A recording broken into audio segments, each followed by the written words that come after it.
Hello, I'd like to start a series of videos focusing on the Divine Abidings.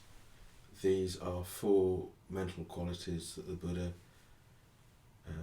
guided us to cultivate in our lives. The 4 qualities are Metta, which is friendliness or loving kindness, Karuna, which is compassion, empathy,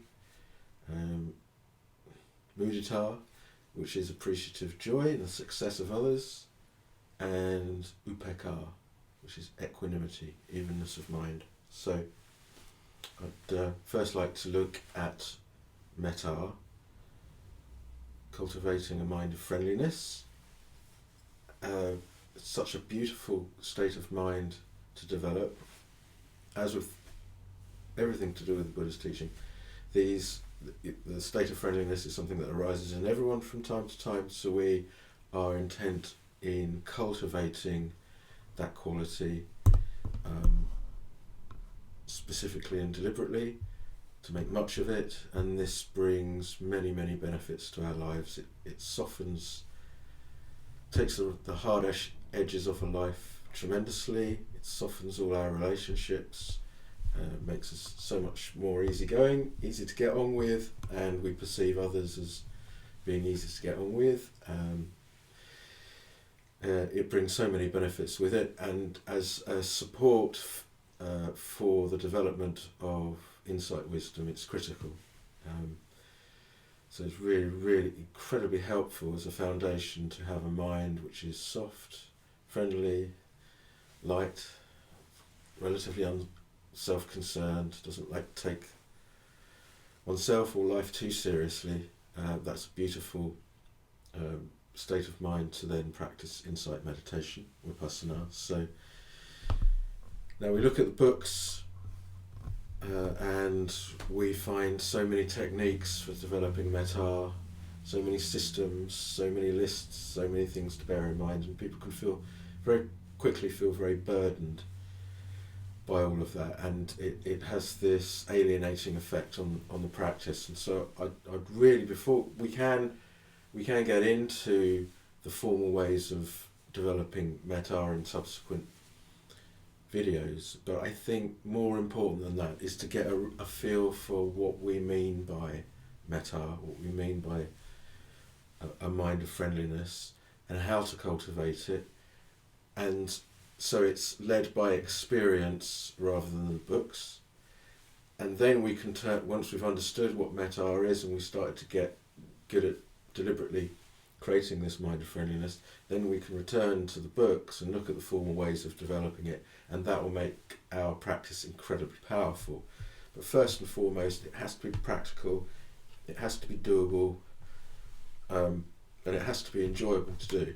So we want to unburden ourselves of all expectations that we're somehow supposed to conform ourselves to what it states in the books. So the first thing to do is to establish what we mean by a mind of friendliness, and how to deliberately generate that state of mind. So we all know what it is to feel friendly towards somebody. All we're doing is choosing to do that deliberately, to cultivate that as a quality, so it comes more quickly to mind, and it's there in mind more of the time. And it's very simple. You think about somebody, you bring them to mind, and you deliberately turn your mind to thinking about their good qualities and only their good qualities. So to make it even easier, we just start with somebody that whose qualities we already admire. So it can be somebody in the world that we very much love, that we very much respect, who's a good friend, because we feel like that about them because of the qualities that they demonstrate. So if I was to ask you to do it now, I did this on a recent Facebook live stream that I did, and the responses I got back from people were amazing.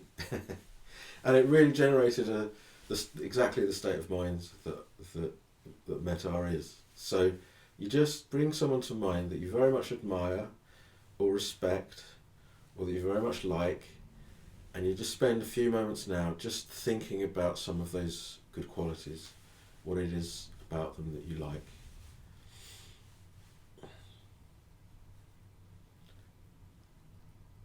And already, I'm not assuming I know your mind state, because obviously I don't know who you are, but I reckon it's already having an effect on your state of mind, that it's changing the way that you're perceiving life. It's bringing a lightness and a happiness to the mind immediately. And that's the first part of it, is to just think about somebody, think about some of their good qualities. And it doesn't have to be every single good qualities, just 3 or 4 or 5 qualities that immediately spring to mind about that person. And you are making, in your mind, you are making that mental connection to that person.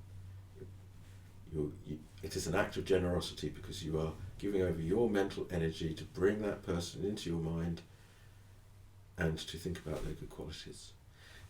And then from there, what you do is you wish them well. May this person be well and happy. May they be free from all affliction or enmity. May no harm come to them. May no difficulties arise for them. May they always meet with success. May they have the patience, the courage, the understanding, and the determination to meet and overcome all of life's trials and tribulations.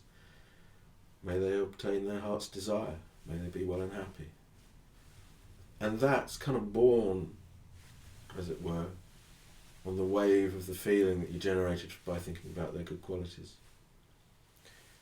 And in essence, that's what metta is.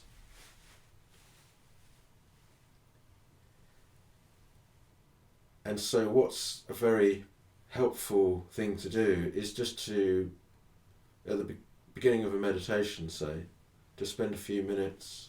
It helps to just choose the people before you start.